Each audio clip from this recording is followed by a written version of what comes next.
What's wrong with the Oklahoma Sooners offense? Maybe this.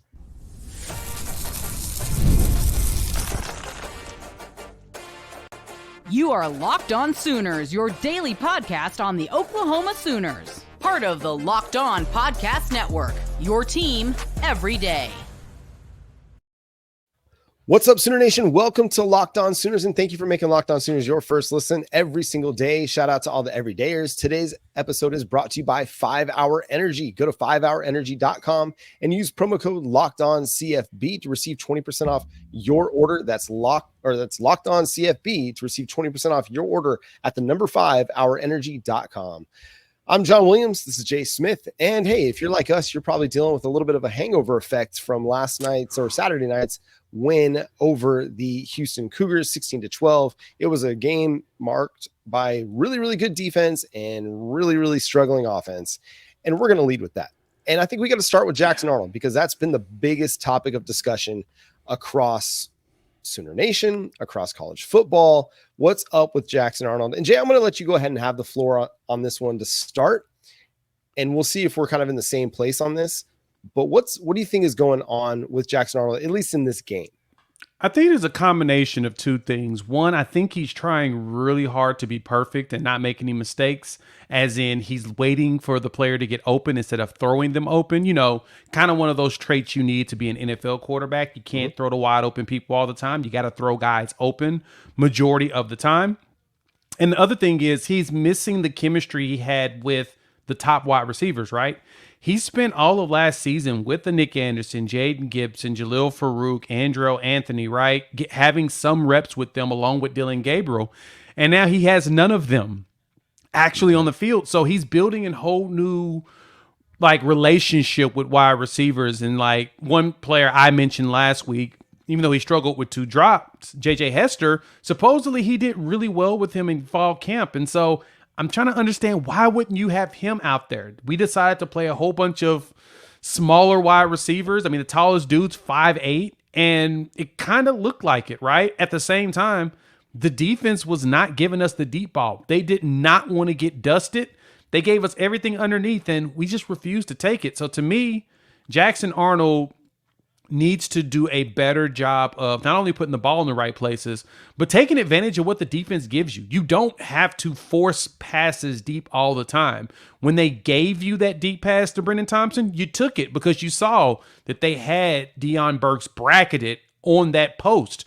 It was perfect. But from there, they realized, okay, if we let Brendan Thompson go deep and Deion Burks go deep, we're in trouble. So we're going to go 7 to 8 yards off of your wide receivers. At that point, just quickly dump it on a regular basis. At some point, they have to come up, then you can hit them over the top. It just doesn't feel like he was mentally at that point. He's trying too hard to be perfect. I think he's trying too hard to live up to the expectations that come with being Oklahoma's quarterback. Yeah. Oklahoma's quarterback is expected to throw for 300 yards, 4 touchdowns every single game. Whether you're Josh Heupel or Jason White or Sam Bradford, Landry Jones, Baker Mayfield, Kyler Murray, Jalen Hurts, you're expected to put up big numbers at Oklahoma. And you could see that he was a little bit visibly frustrated that Oklahoma wasn't doing that late in the first half. And it's just what you said, man. Take what the defense gives you. It's what I talked about last week. Oklahoma has a defense that really just needs a quarterback to be a bus driver. Yeah. So just take the 5 yards. If Deion Burks has 150 catches for 900 yards this season, but you're moving the football, just chalk it up as a creative way to run the football and move on. Yeah. Don't worry about how it looks, how it feels. Just take what you can get and go with it.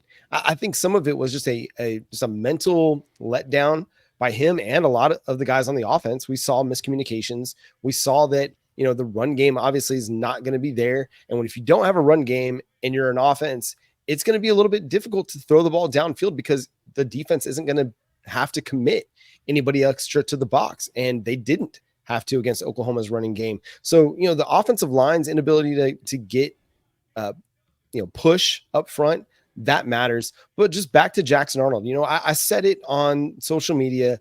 I said, one bad game is not going to change my opinion of Jackson Arnold and what he's capable of. No. And a lot of people took offense to that, saying he's had more than one just bad game. We could talk about that till I'm blue in the face. We're going to disagree about whether the Alamo Bowl was a bad game. I don't think the game against Temple was a bad game. Were they great games? No. Were they right. solid? Yeah. 3 starts into his collegiate career. You go look at Quinn Ewers, a dude who is now probably one of the front runners for the Heisman. And his first season as a starter at Texas in 2022 completed less than 60% of his passes, 58%. Year 2, to be exact. Year 2, that jumped up to 69%, which is pretty nice. Yeah. So you've got to give him a little bit of time. And I know we're not used to that here as Oklahoma fans. We're used to a guy being able to just hit the ground running. But that's not going to be the reality every single time. If you trust the evaluations, you trust the talent that he's got, sometimes you just kind of have to give it time. Steve Sarkisian right now is reaping the rewards of just trusting the developmental process with Quinn Ewers. Yeah. If Brent Venables and Seth Luttrell are patient enough at some point, and you may not want to hear this, next year, the year after, maybe that's when you're reaping the rewards of Jackson Arnold's development. I see people talking about wanting to already replace him. Let's chill on that. I mean, John, if you really think about it, Oklahoma Sooner fans want to replace Baker Mayfield after his second game, right, with the Sooners, right? We played against Tennessee at Tennessee. We were losing. Baker willed us back, but in that game, he was 19 for 39, which is 48%, 187, 3 touchdowns, 2 picks. He wasn't very good, but he willed us to the victory at the end, and that's the thing that we look at. That's the stuff of legends. Not all victories are going to be beautiful. Sometimes they're going to be ugly. That entire season to start, we had Samaje Perine. You had Joe Mixon, right? Mark Andrews was young. Sterling Shepard. You had a plethora of athletes, and you were still trying to figure things out. 34-27 to Tulsa is what you led at halftime in that game. It was ugly to start, and it just took time for it to all come together. That was one of those first-year coaches, first-year offensive lines, first-year quarterback who walked on and took the job from the incumbent. Sometimes it's going to take a little time, and to me, we got to give a little grace. We know that Jackson Arnold has the talent. Arizona game tells you that's 362 yards, and if you don't fumble the ball and it's returned for a touchdown, you're going up 31-13. If that happens, we're not having this discussion, right? Nope. We're feeling way more confident, even if these two games are the same way, right? To me, once we get the offensive line, at least for the most part, healthy, it sounds like Branson Hickman could have possibly played, but they wanted to keep him out of the precaution because of that high ankle sprain. Those things are finicky, right? You're going to get probably 2 wide receivers back going up against Tulane. You should see Nick Anderson back since it looks like he's ready to hit the depth chart, and Andrell Anthony.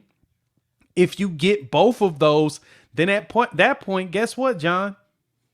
You've got more experience on the field and the experience that you expected to have to help make things a little bit easier for Jackson Arnold, right? We didn't have that. Our expectation was Jaden Gibson, Jalil Farouk, Nick Anderson, and Andrell Anthony returning. All 4 of those guys were going to make things a little bit easier. With Deion Burks integrated, make things easier for Jackson Arnold. Only thing we've had is Burks, and teams aren't stupid. They're bracketing the heck out of him. They're not going to let him go deep. So we're going to get there. We will. The best part is, especially we talk about in the next segment, is really how good this defense is. Yeah, and lastly, kind of touched on the offensive line not being able to get anything going really in the running game, and they've got to figure that out. And getting Branson Hickman back, I think, will help. I thought Josh Bates was solid. I thought the offensive line was solid in pass pro, but yeah, the run game has got to be better. It has to be better, because if you're expecting Jackson Arnold to throw the ball 40 times, I think that's not a great recipe for success for any team, really, especially for a young quarterback. But if you can get the running game going and you can start creating a little bit better efficiency moving forward, then it'll help some things. But everything offensively has to be better, from the game 100%. Plan to the play calling to the quarterback to the wide receivers to the offensive line to the running backs. About everybody's got to be better. The only position I could say is living up maybe is tight end. I think they're doing as good as you'd expect them to do at this point. Everybody else has to be better moving forward. But what is doing well? Well, we'll talk about that coming up next here on Locked On Sooners. if you're like me, you probably struggled today because that game was not as exciting, but it also made you stay up and get exhausted. So what I had to do to survive today, grab myself a 5-hour energy. It's what helped me to be able to get things done around here. And the best part about it, no, with zero sugar, and it's very convenient, portable size. It was a perfect pick-me-up so I can get stuff done. I was able to go to my son's soccer match, get my notes together from my live stream, and now here we are recording for you all here on Locked On Sooners. And so they're at great flavors. I was rocking with the berry today, which is one of my favorites, watermelon, solace, or tropical blast, but they've got all kinds of flavors for you. And if you hit their site, you can have the option to build your own 12 or 24 packs. You choose the flavors and it's delivered right to your door. So what you need to do is go to 5hourenergy.com, and that's the number 5hourenergy.com, and get a 5-hour energy product today. You can use our promo code LOCKEDONCFB to receive 20% off your order. This is only valid until September 30th on one order and cannot be used with other promotions. The code is not good on subscription orders. Go to 5hourenergy.com today. So the Oklahoma offense might have struggled, but the Oklahoma defense, they cooked once again. I know Donovan Smith had a nice day efficiently, completed more than 80% of his passes. They were able to move the ball a little bit. They got the big bust for the touchdown to start the second half. But other than that, Oklahoma's defense was just all over them. And given the fact that Houston was coming into this one after the 27-7 loss last week, where their offense was just completely stymied by UNLV, they made a bunch of adjustments to their schematic, focus and just worked to get the ball out of Donovan Smith's hands as quickly as possible. And he ran the offense perfectly. I mean, he had the one interception, which was a great play by Robert Spears Jennings. But other than that, that's the Donovan Smith that I remember from Texas Tech, being just a dude, like a really, really good player. He stayed within the offense, stayed within himself, and didn't try to do too much like a quarterback we were just talking about, and gave Houston a chance to win. But the defense came up with stop after stop after stop, holding them to field goals, stopping that 2-point conversion. Just a really, really strong night for the defense. Shout out to Danny Stutsman, right? He had 15 tackles, 12 solos. He did everything you needed. The even better with him was he was playing a combination of Will and Mike. So he was moving around and he was out there barking all the orders, getting people in place. Shout out to the secondary. Robert Spears Jennings made one mistake. That was that busted coverage that allowed that touchdown, right? And I talked about it a little bit in my live stream, just kind of to point out what happened. That happened right after the Woody Washington interception that was called a pass interference. I don't care what nobody say. That was a interception. Him and the receiver were tangled up. You kind of got to give Gracen that. It's because both of them. And the good thing was that Woody wasn't looking at the receiver. He was looking at the ball, and they were holding each other. So if I won't go too far in my soapbox. If that would have been SEC officials, that was an interception. Yeah, exactly. They let them be physical. And so I'm going to get off my soapbox on that. But the thing is that right after that play, the crowd, y'all were crazy. Shout out to y'all. And that's not a bad thing. Y'all were booing. Y'all were getting loud, making noise. And Danny even said he has to tape his headset sometimes, his helmet, because he can't hear. And it's mainly because you guys are being super loud on defense, especially third downs and stuff. Well, on that next play, Billy was barking orders to everybody. Let everybody know in the secondary. He told Kendall. He tried to get to Robert Spears. I don't think he heard him. And Robert Spears Jennings decided to go for the tight end in front of him. And I think it was Des Malone over there with him. Either that or Jacoby Johnson. They both crashed in. And that let Jack go right behind him. Robert Spears Jennings was supposed to have been back there. If he would have been back there in that zone, that pass wouldn't happen. And so the good thing is he made it up. He started to recognize that Donovan Smith was going to throw the ball short. So he just came across and picked it off. That is what I was kind of hoping we'd done more of in the game. But overall, they worked it. Let me tell y'all something. Last season, statistically, our guy, Donovan Smith, who we played against just now, against Texas, he was 32 for 46, 378 yards and 3 touchdowns. That's how he played against Texas, in which we thought Texas had a really good defense last year. He's no scrub, right? He's not great, but he's good. He's a very solid contributor at quarterback. And so he had a very good game against Texas last year. So we knew that he was going to go out there and try to pick us apart. But the good thing is we did not allow him to really go deep. He had 5 passes over 10 yards in the game and 3 of them over 20. We did a really good job of making him go where we wanted. And we forced punt after punt after punt. Can't complain about that. No, not one bit. You get a guy to just keep dumping it off, and make a team drive the field. And eventually it's going to benefit you. Eventually they're going to make a mistake. You're going to, come up with the stop in the run game. You're going to do what you're capable of, and you're going to get off the field. And Oklahoma was able to do that. Again, you allowed just 1 touchdown, and then you stopped the 2-point conversion. Again, showing big time resiliency on defense. I thought the defensive front was good once again. I thought they were generating, I think, as much pressure as you could with a guy getting the ball out of his hands as quickly as Donovan Smith was.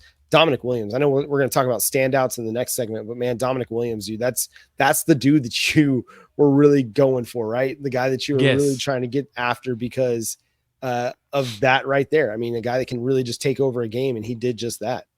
Yeah, he did. Dominic showed up. You saw Jaden Jackson getting some pressure. Gracen Halton getting us that safety.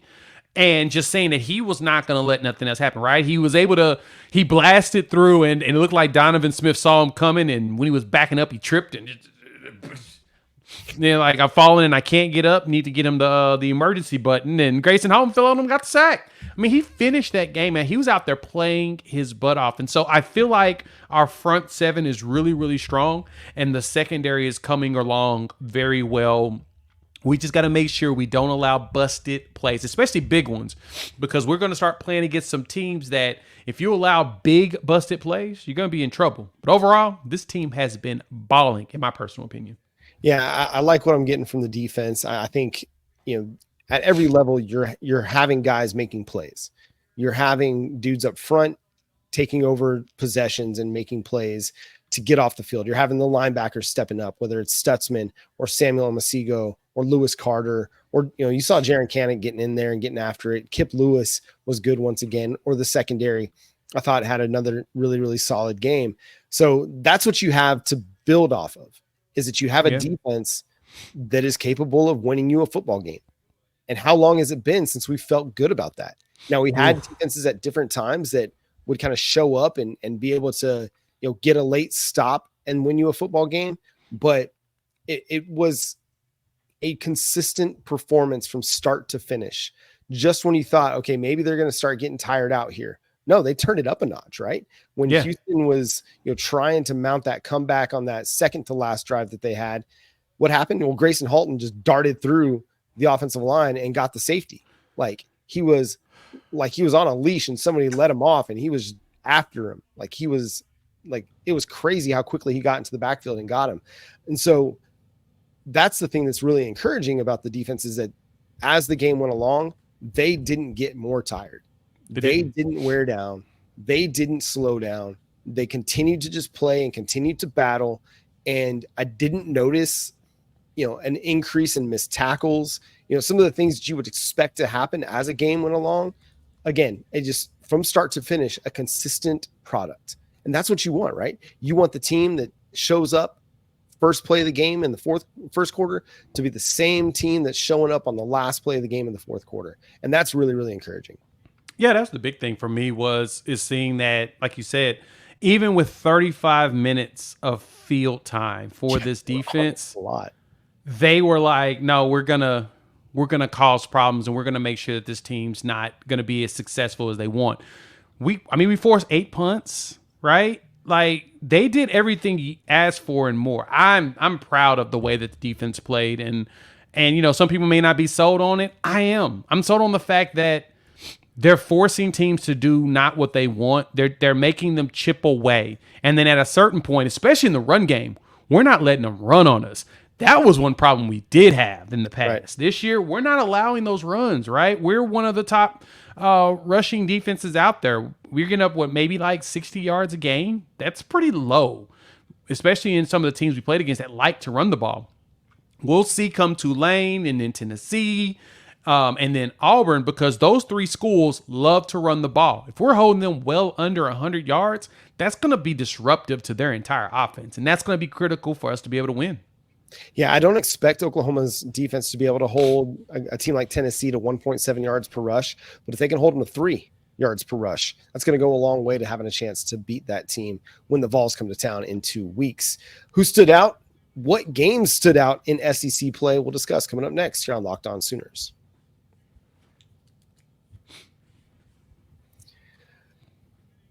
Are you about to take that dream vacation, but you're dreading the cost? With Ibotta, you get cash back on all your purchases, so you can spend more time making memories this fall, next spring, next summer, and less time dreaming about them. Ibotta is a free app that lets you earn cash back every time you shop, earn on hundreds of items from groceries to beauty supplies, even toys. So you can make sure you're beating inflation no matter what you're purchasing. The average Ibotta user earns $256 per year cash back. That could cover the cost of an entire shopping trip, that flight you've been eyeing, or the fancy dinner you've been craving. Other apps give you points that don't amount to much. With Ibotta, you earn cash back that you can withdraw to your bank account, PayPal, or gift cards. Simply add offers in the app, upload your receipt, and voila, the money is yours. You can save on over 2,400 brands and shop at over 1,000 retailers, including your favorite stores like Lowe's, Macy's, Sephora, Best Buy, and more. It's time you joined the over 50 million users who use Ibotta to earn cash back every time they shop. Right now, Ibotta is offering our listeners $5 just for trying Ibotta by using the code LOCKEDONCollege when you register. Just go to the App Store or Google Play Store and download the free Ibotta app to start earning cash back and use code LOCKEDONCollege. That's IBOTTT in the Google Play or App Store and use code LOCKEDONCollege for Ibotta. All right, Jay, give me somebody who stood out to you in this game. One person that really jumped out to me with their play, got to give to Jake Roberts, right? Got his first touchdown as a Sooner catch. He jumped out, man. You could tell that he really wanted it. He was really solid in the blocking schemes. And he did a really good job of masking himself to where those 2 RPOs that he caught across the middle were perfect, and that's what you need. You're going to have to be able to do that. We got a tight end. We got a tight end situation that we can actually throw to. Not something that I thought we would be saying this year. We still had questions with all the young guys, right? With Caden Helms as well as Cade McIntyre. I think they're coming along well with their health. But you've got Bowers, Sharp, and you've got Jake Roberts. And I just love to see that Jake was able to get that touchdown. That was one big one that jumped out to me. Yeah, that was awesome. And who'd they go to on that huge 2nd and 9 late in the game? Jake Roberts. Jake Roberts. Mr. Reliable. Reliable Roberts. Jake, the reliable Roberts. There you go. No, I thought he was awesome. I got to go back to RSJ, man. Robert Spears Jennings. The dude is having a really, really strong start to the season. Has been Oklahoma's highest graded player on defense each of the first 2 weeks of the season. Has already forced 2 turnovers. He got the forced fumble and fumble recovery last week against Temple. Got the interception this week. 5 total tackles and another tackle for loss. I expected him to take another step in his development. Man, he's already exceeding my expectations. I think he's just off to a great start this season. Yeah, I'm glad to see that he's balling out. Health was kind of a concern last year, and he looks like he's playing well, playing healthy, and he's playing fast, man. He's out there hitting people, causing fumbles, recovering fumbles, getting picks. He's going to be a terror to everybody that we play against this season. He's really hard to really trick, right? Besides, like I said, that busted play where he didn't know where the assignment was. When he knows what's going on, I bet you he's already like, don't worry, that'll never happen again. And in his mind, it's staying back, watching out to make sure that nobody's getting behind him. He's doing a great job. I am excited to see what he's doing. I think another one they really look at here also is the cornerback room, man, from Des Malone to Woody Washington, who we got to see for the first time this season. They were playing pretty darn good, right? We give massive praise to the front 7 because we know how great that they've been playing this season, and they've been disruptive as we've been needing. Corners have been doing a really good job of making it really hard for the quarterback to throw, right? Like, it took Donovan Smith a few times, especially with the sacks. Even when the protection for him was pretty solid. He had some solid pockets. Nobody was open. Right. We had our hands on the receivers. We was all over the place in the way to where as soon as he tried to step up, we hit him. The lineman could get to him, right? Get disruptive, make him throw it away. And that's all because the secondary was doing their job of making sure that he didn't have the windows he was looking for. That's really tough to do, especially when a play extends past 5 seconds. It's hard keeping up with dudes because at that point, they're ad-libbing. So you have no clue where they're going. We did a really good job of making things tough on them.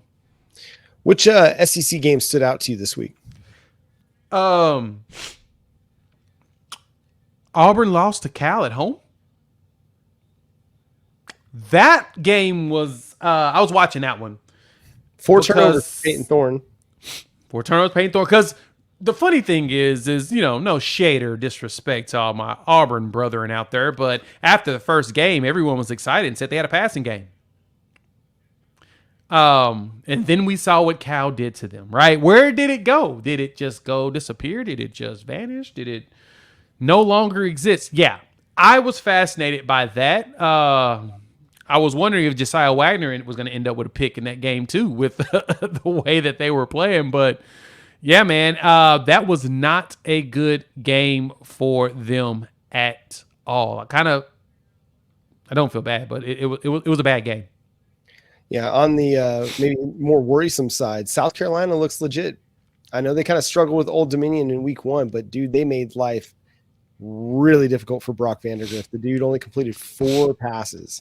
That South Carolina pass rush is a problem. Oklahoma will have to see them after the Red River Showdown.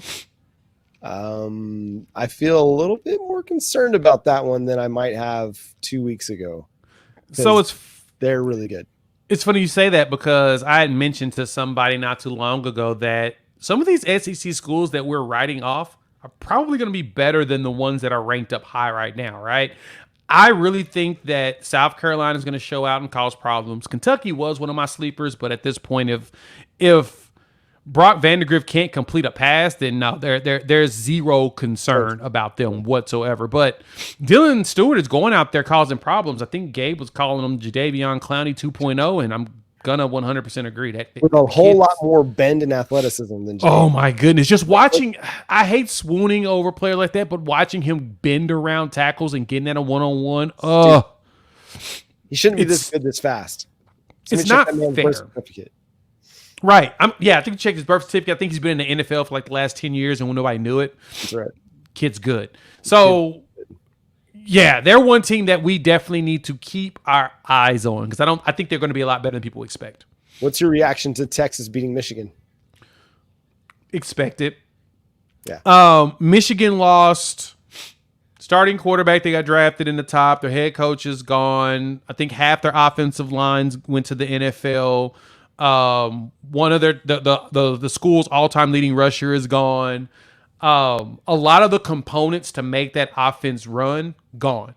And they had a quarterback controversy going into this game. That told me everything. It's like, they're not going to be able to do anything on the offensive side of the ball because Donovan Edwards, they're literally going to stack the box on him, and that's what they did. They kept him from moving. And if Alex Orji couldn't win that from after watching what we saw from Davis Warren, that tells me everything. Michigan's cooked. They're cooked. It's not going to be a good season for them. They cooked. Now, they lost 14 dudes to the NFL. Texas lost 11. But the big difference is Texas had a quarterback. Quinn Ewers looked really good. And they have an offensive line. Exactly. You brought back 2 components that's critical to a Sarkisian offense. Yep. Your offensive line and your quarterback. Yeah. Problem for Sharon Moore is he didn't get to bring back all of his offensive line or his quarterback as an offensive coordinator. Now you got to kind of start over, right? That's where you're starting from scratch, and this is starting from scratch season for them. They didn't have a quarterback. They probably should have played the freshman, Jaden Davis. At this point, you may as well just go with the youth movement if you've got 2 guys fighting over a position and neither one of them can actually throw. Right. It'd be one thing if both guys were good, but neither guy looked very good. And so what does it hurt to add a third dude to the quarterback controversy? Because you got to find an answer somewhere. Otherwise, your season's going to go down the drain really, really quickly. Yep. On Texas's side, dude, they look the part, man. I'm not going to sit here and say they are the best team in the nation or number 2 or number 3 or that the SEC ready, but they dominated Michigan. And that's what you do if you're a good team is you go and you dominate. The score even though it's 31-12, I think it could have been a lot worse than what it ended up being. So yeah, that's going to be a fascinating team to watch to see if they can continue to maintain that level of play. As much of a Texas hater as I am, I did pick them minus the points to beat Michigan in this game. So I picked them. I didn't think they were going to cover. I thought Michigan's defense was going to be a little bit better than this, but it looks like their defense is also cooked. They've got some of the best players in the country there. The defensive line is supposedly good. Didn't look like it. Secondary didn't look like it. Like Texas was just abusing their linebackers the entire game. Well, here's the thing, man. I think it's really hard to play defense when you have no quarterback to speak of. Fair point. Like if you had an average quarterback, you can figure out a way to get by. But when you have below average to poor quarterback play, and before you get in the comments and talk about Jackson Arnold being below average or poor, don't do it. He's not. He's not the same as those guys that we saw at Michigan. Yeah, no. We don't have that problem. That's a bad one. It makes it difficult, I think, for a defense to stay engaged because after 2 or 3 drives of watching your offense go out and flounder, you're like, well, we're done. So let's hang it up. I'm not saying that they quit or anything like that. I'm just going to say it'd be really, really hard not to. I agree. And the thing that helped them too, I mean, they did a really good job of stopping Texas on the run, right? Texas got 143 yards, but 55 of them was an end around to Ryan Wingo. You take that off the sheet, and it was not that good of a rushing game for them. 32 carries for like 90 yards. Yeah. That's not that good what you would expect out of Texas. But like you said, Quinn Ewers was out there cooking, right? And he's done well on the road as a quarterback everywhere.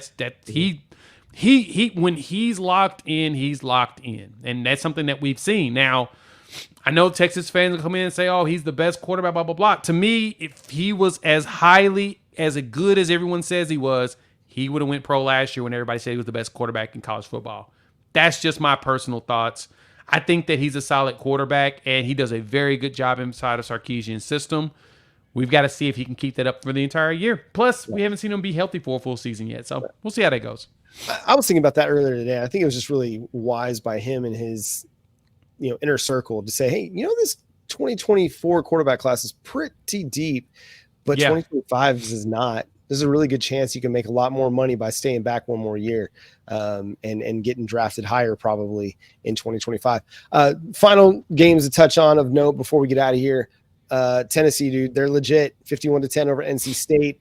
Nico Iamaleava just had a really solid performance. He threw 2 picks, but he also threw 2 TDs, and Dylan Sampson ran for 132 yards and 2 touchdowns. And then I'll let you talk about those if you want to here in a sec. But also of note was Alabama struggled with South Florida for 3 quarters. They needed a 28-3 fourth quarter to pull away from the Bulls. Yeah, Alabama, there's a lot of questions there, right? It just doesn't feel like the offense is clicking like you want. But then the run game jumped in, right, and made it happen at the end, and they were able to blow up the score at the end.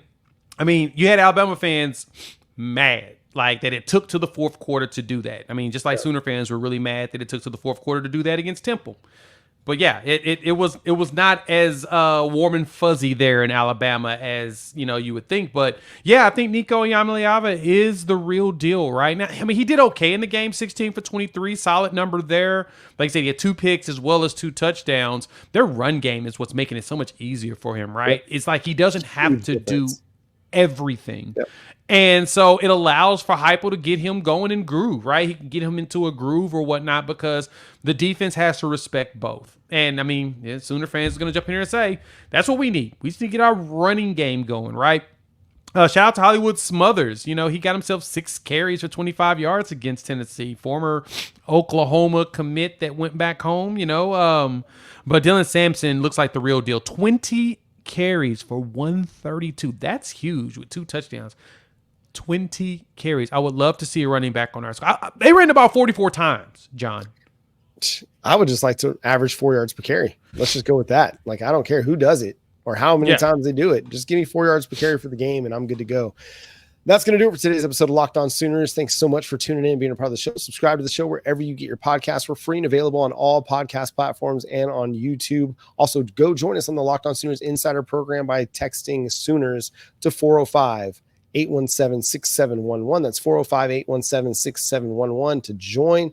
We'll have our discussions with you. Any questions you've got that you'd like us to answer here on the show, we will prioritize those through the Locked On Sooners Insider Program. We'll chat with you on a regular basis as well. Again, that's 405-817-6711. Follow Jay at Unfair Sports, myself at John 9 Williams. The show is at Locked On Sooners on all the social media platforms. And again, shout out to all the everydayers for making Locked On Sooners their first listen every single day. But until next time, he's Jay Smith. I'm John Williams. We'll catch you then. Boomer. Sooner.